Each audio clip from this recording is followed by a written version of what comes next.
Olá pessoal, tudo bem? Sou o professor Daniel Medeiros e estamos aqui reunidos para mais uma edição do nosso podcast Atualizando. É o 5º podcast da 4ª temporada e já é o 68º programa que, enfim, a gente gosta muito de fazer, trazendo informações aí para vocês.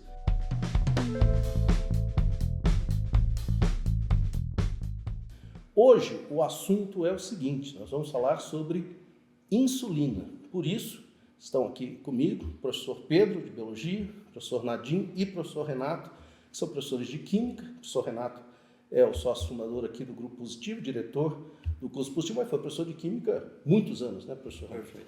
E eu quero me explicar o que eu estou fazendo aqui, né? Eu, um professor de História, num assunto que não é da minha alçada. Então, deixa eu contar para vocês primeiro. Estava lendo este livro, que até recomendo a vocês, um livro que trata de acontecimentos importantes para a história da humanidade há 100 anos atrás, em 1922. Inclusive já gravamos um podcast sobre a Semana de Arte Moderna. E estava eu lendo, vejam vocês, é um trecho bem curtinho que diz assim, Pedro. Em 11 de janeiro de 22, um estudante de 13 anos de Toronto, Canadá, chamado Leonardo Thompson, fez história na medicina ao se tornar o primeiro paciente diabético a receber uma injeção de insulina. Ou seja, há exatamente 100 anos isso aconteceu. Este jovem, ele acabou ganhando uma sobrevida de 13 anos. Faleceu aos 26 anos de idade de pneumonia, que é, uma doença associada à diabetes. De qualquer maneira, os responsáveis por essa proeza receberam o Prêmio Nobel de Medicina em 1923. E, portanto, há 100 anos a insulina contribui aí para, a questão da diabetes. Eu não entendo, o meu conhecimento vai até aqui, por isso eu vou aprender junto com vocês. Começando com você, Pedro, explica para nós o que é insulina. É uma satisfação estar aqui com o pessoal discutindo biologia, que é a nossa área. Uma satisfação especial estar com o professor Renato. E o professor Renato, por favor, me corrija quando eu errar. O professor Nadim, que é um professor de Química Orgânica, me corrija quando eu errar. E nós vamos trazer um pouco de aspecto biológico voltado para o vestibular. É a nossa área, tá? Bom, a diabetes é uma doença que ela se manifesta por um excesso de taxa de açúcar no sangue devido a algum erro no transporte desse açúcar para dentro das células, na estocagem desse açúcar para dentro das células. Esse erro pode ser que a pessoa não fabrique a insulina, que é o hormônio que carrega que estimula a entrada do açúcar para dentro da célula, ou a insulina não faz o que ela deveria fazer. Tá? Então, uma insulina que deveria estimular a membrana das células a carregar glicose para dentro das células, mas que acaba não fazendo isso. A insulina é um hormônio proteico. E esse hormônio proteico ele tem 51 aminoácidos. Foi o primeiro hormônio que a humanidade conseguiu sequenciar todos os aminoácidos. A insulina é fabricada no retículo endoplasmático rugoso sob forma de proinsulina. E ela tem 3 segmentos distintos nessa cadeia carbônica longa dela. Desses 3 segmentos, 2 são clivados e cortados no complexo de Golgi e montados a insulina. Um segmento com 21 aminoácidos e o outro segmento com 30 aminoácidos. Aí a molécula fica inteira com 51 aminoácidos. Essa insulina, esse hormônio, atua na regulação da taxa de açúcar no corpo, na homeostasia. Não esqueça que não é só o hormônio que regula o nosso corpo, o sistema nervoso também. Só que o sistema nervoso regula tudo numa fração de segundos, extremamente rápido. Já os hormônios demoram alguns minutos, às vezes algumas horas para fazer a regulagem. A insulina, essa proteína fabricada no retículo endoplasmático rugoso, processada no complexo de Golgi, ela simplesmente se aloja na membrana plasmática das células e estimula a chegada de receptores para a membrana, receptores esses que vão captar a glicose e jogar a glicose para dentro das células. Então, tira-se a glicose do sangue, porque se o sangue ficar hipertônico, hiperconcentrado com glicose, por onde o sangue passar, ele vai passar tirando água. E aí ele vai começar a matar vasos. E os primeiros vasos que vão morrer são os mais finos. Os vasos que têm uma parede com o epitélio de uma camada só de célula. Então há um controle finíssimo para que a taxa de açúcar no sangue não seja anormal, para não matar vasos sanguíneos, entre outros problemas. Tá? A insulina, ela é produzida pelo pâncreas. E o pâncreas tem ilhotas de Langerhans, que são as regiões onde esse hormônio é produzido. Nessas ilhotas, 70% das células que estão dentro são células produtoras de insulina. 20% produz glucagon, o antagônico da insulina. E só 10% das células que estão lá são células que produzem um terceiro hormônio chamado somatotostina, tá? Somatostatina, beleza?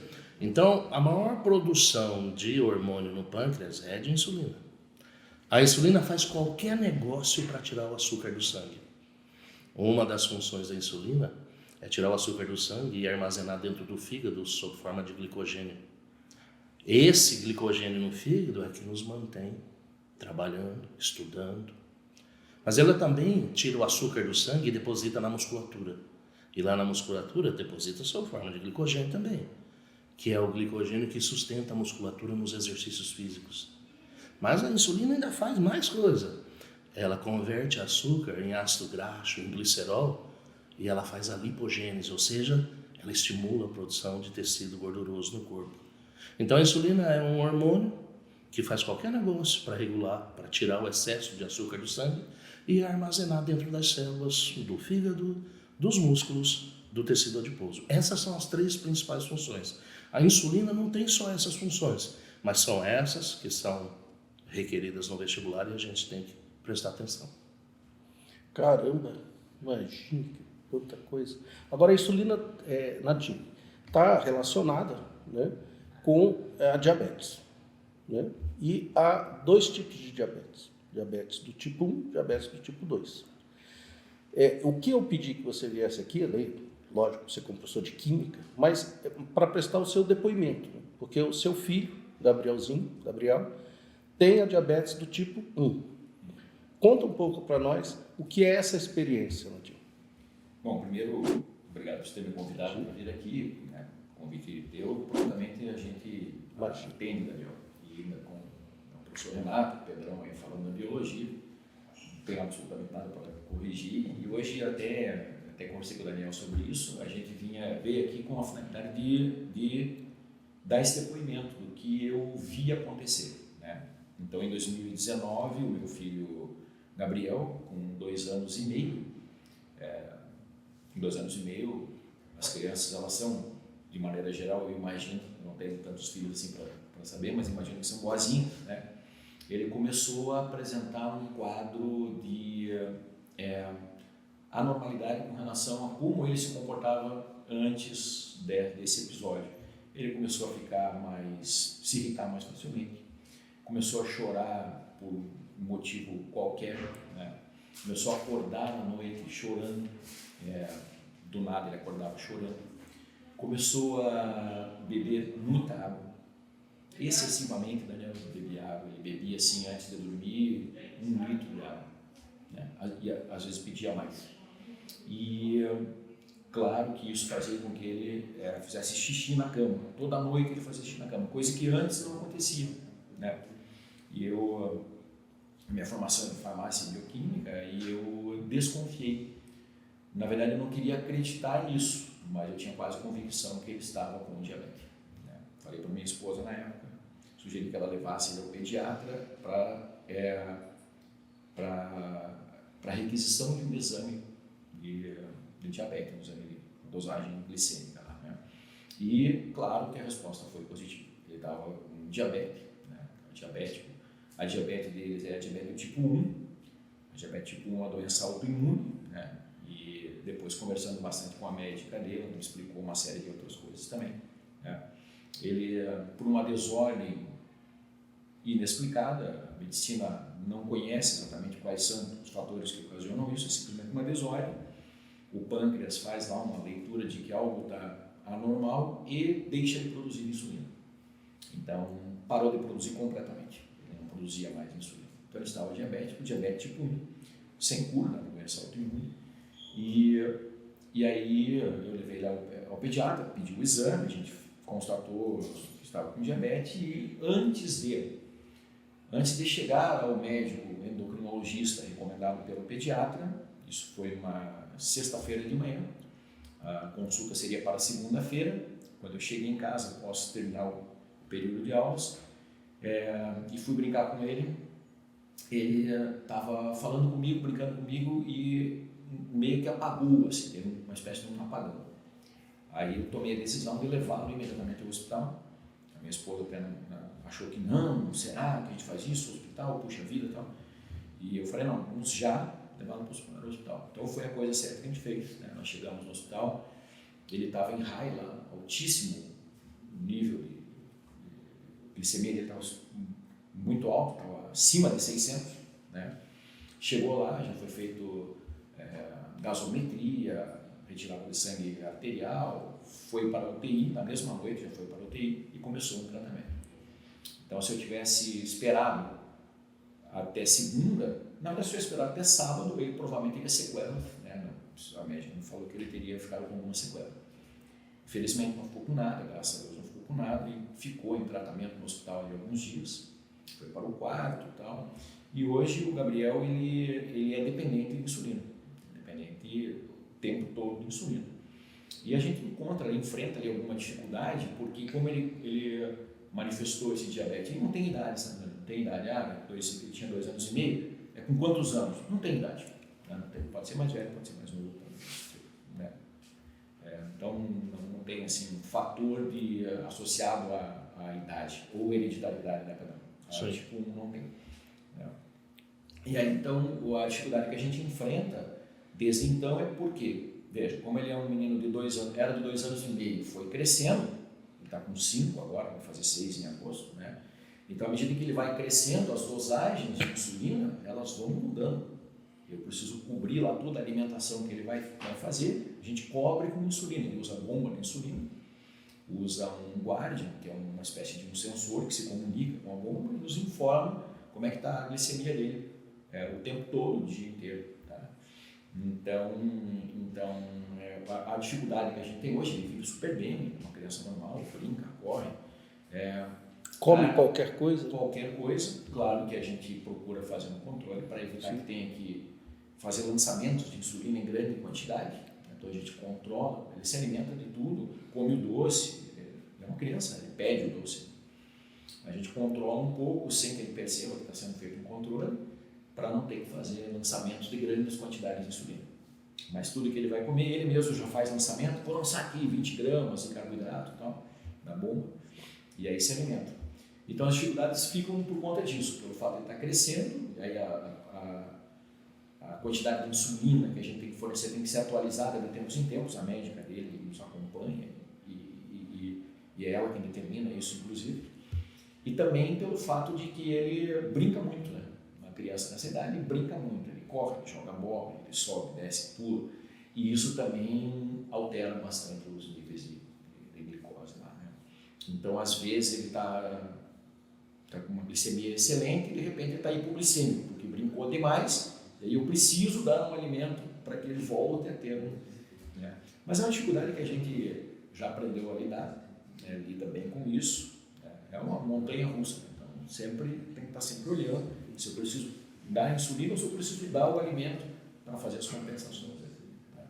É uma arte lá que a gente aprendeu a mexer. Essa é a diabetes, essa é a experiência que eu tenho. A diabetes, ele é diabetes então, do tipo 1, tá? E ele é insulino dependente, precisa da insulina sempre, todo dia. Então, é isso. O professor Renato, o senhor tem a diabetes do tipo 2. O senhor pode contar, né, para os nossos ouvintes que experiência é essa? Bom, a minha experiência de diabetes se relaciona um pouco ao futebol. No ano de 1986, eu fui para o México, que eu fui assistir a Copa do Mundo, que foi no México. E na Copa do Mundo aconteceu um episódio que foi o seguinte: os jogos eram ao meio-dia. Então, isso em função do horário, e como o estádio em Guadalajara era um estádio longe, a gente tinha que tomar um café da manhã, digamos 9 horas da manhã, e depois ia pegar o ônibus para ir para o estádio, até que se localizasse no estádio. O estádio estava semi-acabado na época, então não tinha muito estacionamento, então era meio confuso os estacionamentos na época, mas a gente ia. E voltava, o jogo acabava 2 horas da tarde, ou em torno disso, um pouco mais, a gente voltava até procurar o ônibus e pegar de novo, e voltar ao hotel onde a gente estava hospedado. Isso demorava, que a gente ia pensar em fazer a refeição às 3h30, 4 da tarde. Bom, então o que aconteceu é o seguinte, com isso praticamente não tinha jantar. Tinha um almoço, mas ficava uma coisa meio... Almojanta. Assim. Ficava um almojanta, era uma coisa meio assim, desregulada em relação à alimentação. E eu notei que quando eu estava lá, começou a me dar muita sede. Eu tinha muita sede.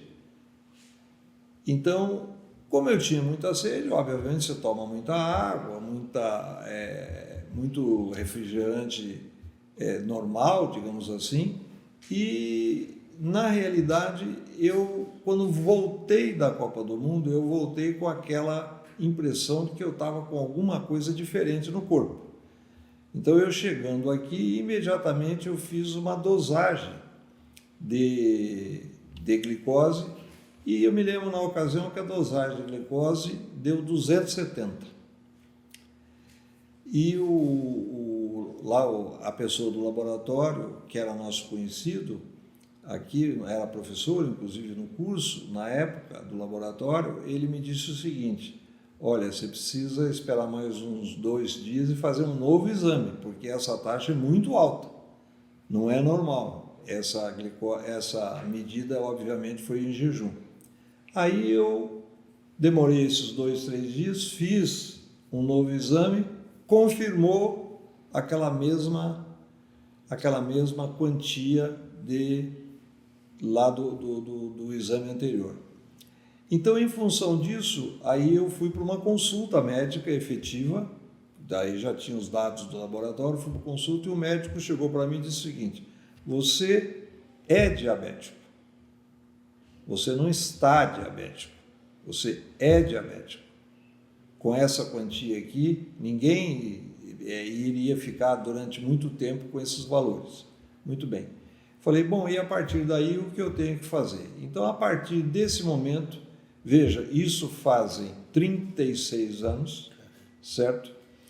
Eu comecei a me tratar. Tratar de que maneira? Inicialmente com remédios, não era o caso de insulina, porque não é o tipo de diabetes que dependa da insulina. Então eu comecei a tratar com remédios e tratar praticamente de 2 coisas bem associadas. Primeiro, eu teria que forçosamente fazer exercícios. O segredo para quem tem diabetes do tipo 2, eu diria, é fazer exercício. Isso é fundamental. Depois disso, alimentação. Na alimentação, o que eu fui retirando da alimentação obrigatoriamente pela própria orientação médica? Açúcar de todos os tipos, ou seja, deixei de comer doce, certo? Eu era extremamente doceiro, então deixei de comer doce. Outra coisa que era necessário que se fizesse também, que a gente deixasse de comer massa, ou seja, hoje mais ligado à farinha branca, né, ou coisas desse tipo, ou seja, não podia comer massa também. Ou seja, você fica restrito daí a comer carne e salada. Então, automaticamente a alimentação minha ela foi se moldando nesses anos a sempre desta forma, ou seja, sempre salada e uma proteína, uma carne, seja ela uma carne de boi ou uma carne, um peixe ou algo semelhante. Então, isso fez com que eu controlasse a diabetes dessa maneira, fazendo esse tipo de regime. eu noto absolutamente o seguinte: às vezes, numa determinada ocasião, por um evento especial, eu deixo de fazer a ginástica, certo? Outro dia mesmo eu estive fazendo uma palestra, por exemplo, em Londrina, para os nossos alunos lá da escola nossa em Londrina, e deixei de fazer ginástica aquele dia. Naquele dia, ao medir a taxa de diabetes, certo? Eu verifiquei, certo, que já tinha aumentado, ou seja, ela não estava mais normal. Então, a ginástica é fundamental, certo? Talvez pela explicação que o Pedro deu, certo? Do glicogênio e afinal, de todas as atividades que a insulina provoca. Então, isso funcionou e funciona muito bem, certo? Para que eu tenha esse controle, hoje existe um aparelho que você coloca, eu tenho um aparelho colocado no corpo, onde a gente coloca o aparelho e por 14 dias a gente mede a diabetes como se fosse um telefone celular que você colocasse ali e verificasse. É só encostar com o próprio telefone, eu posso encostar nesse aparelho colocado no braço e esse aparelho já dá a taxa de diabetes, que hoje a gente deve controlar ela, certo? A gente sabe que o normal é em torno de 100 por aí, que seria o normal para que a gente tivesse uma vida mais saudável. E isso me adaptei a ele e continuo fazendo a mesma coisa e veja, todos os exames que eu faço são exatamente voltados para que esses índices se mantenham. Há, por exemplo, muita recomendação para quem tem diabetes, por exemplo, cuidar da diabetes para não evitar problema de vista, por exemplo. Há um problema de que a diabetes pode alterar a retina dos olhos e com isso a pessoa perder, pelo menos não, se não totalmente, parcialmente a visão, certo? Nos meus exames desses 36 anos eu faço exame de retina semestralmente, eu faço, e sempre deu até agora de que a diabetes não chegou a atingir a retina. Ou seja, significa que o tratamento que eu fiz durante esse tempo e continuo fazendo, ele está dando resultado. E esse o conselho que eu dou para todo mundo, ou seja, tenha um cuidado desde o começo e não descuide das coisas principais, certo? Essa é a ideia principal da coisa. Muito bem. Nadim, vocês vão ver agora um depoimento de uma médica, a doutora Thalita, né, que é a médica do Gabrielzinho. E é uma especialista, mas não vou falar dela. Vou pedir que o Nadim faça um comentário da doutora, já que você a conhece bem, e depois vocês vão ver esse depoimento. Nadim. Então, daí quando a gente, o Gabriel saiu na época do hospital e foi para casa, a gente precisava ter alguém que fosse um médico especialista fazer o acompanhamento. E aí acabamos tendo a indicação da doutora Thalita Trevisan. Ela é de Itajaí, ela atende em Itajaí. Na época até questionei um pouco, falei, por que eu vou me deslocar a Itajaí tendo recursos em Curitiba, né? Mas por insistência de conhecidos nossos que conheciam ela, que tinham algumas pessoas que tratavam com ela, nós resolvemos levar o Gabriel lá. Eu digo para você que foi talvez a decisão mais acertada que nós tivemos, né, desde então. Ela, a doutora Thalita Trevisan, é endocrinologista, especialista em diabetes, tem vários cursos, formação nessa área. É uma pessoa realmente, né, diferenciada no tratamento. E nos acompanha o Gabrielzinho desde então, quase que diariamente ela entra em contato com a gente lá, com a minha esposa, para saber como ele está. Isso é uma coisa que eu acho bem raro, né, acontecer na área da medicina. Um médico que está praticamente todo dia na tua casa. Os recursos hoje da internet, o telefone celular, o WhatsApp permitem isso também de uma maneira mais fácil, né, mais simples. E só reforçando o que o professor Renato falou, a questão da atividade física, né, eu vejo isso claramente lá com o Gabriel. Às vezes ele está mais alto a glicemia porque por algum motivo cristalizou a insulina na bomba, não entrou como deveria, foi feito o lançamento do carboidrato, não cobriu.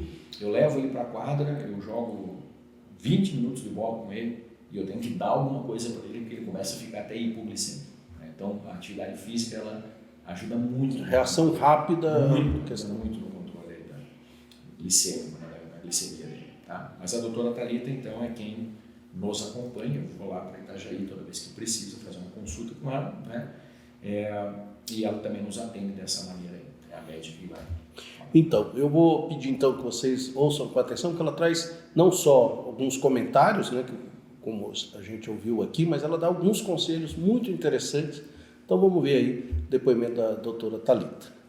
Olá, muito obrigada pela oportunidade.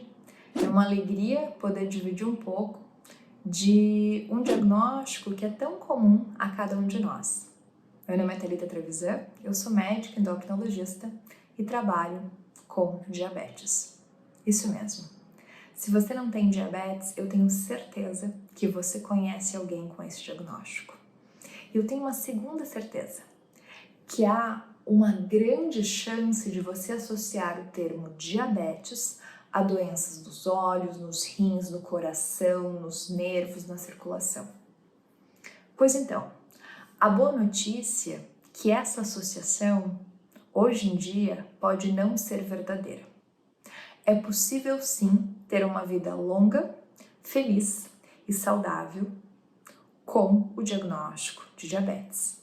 E para isso, como vocês devem saber, a gente precisa de estilo de vida saudável, mais, em boa parte dos casos, medicamentos.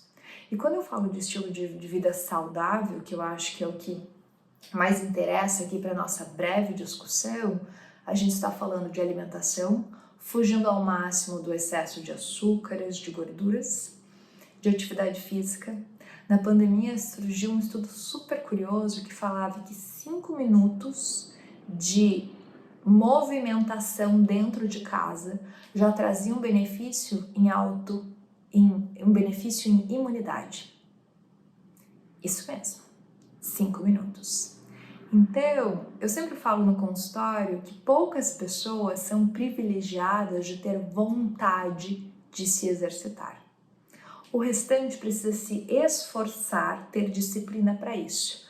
Mas fato que, além de trazer mais saúde, em longo prazo reduz risco de outros diagnósticos, como câncer e demência. E nos ajuda num terceiro ponto que eu gostaria de falar com vocês, que também é muito importante para o resultado dentro do diabetes ser melhor, que é qualidade do sono. Quando a gente está no mundo escolar, em especial quando a gente vislumbra entrar numa faculdade, precisa passar por uma prova para isso, a gente muitas vezes acaba tirando um pouco do nosso horário de sono para estudar. Uma vez ou outra, com certeza isso vai ser necessário na vida de vestibulando, na vida de adulto em termos de trabalho. No entanto, a gente também tem evidências científicas claras que, se você dorme, em especial depois das 23 horas, se você adianta 15 minutos o horário que você dorme, você tem benefícios em termos de atenção no dia seguinte. Em termos de diabetes, tem benefícios nas glicemias. E aí, se a gente foge um pouco do estilo de vida, claro que a gente tem o benefício do uso de medicamentos. Em especial no mundo do diabetes, a gente tem o uso de tecnologia em diabetes, com dispositivos aplicando insulina até de forma automatizada, medicamentos injetáveis que aplicam uma vez por semana.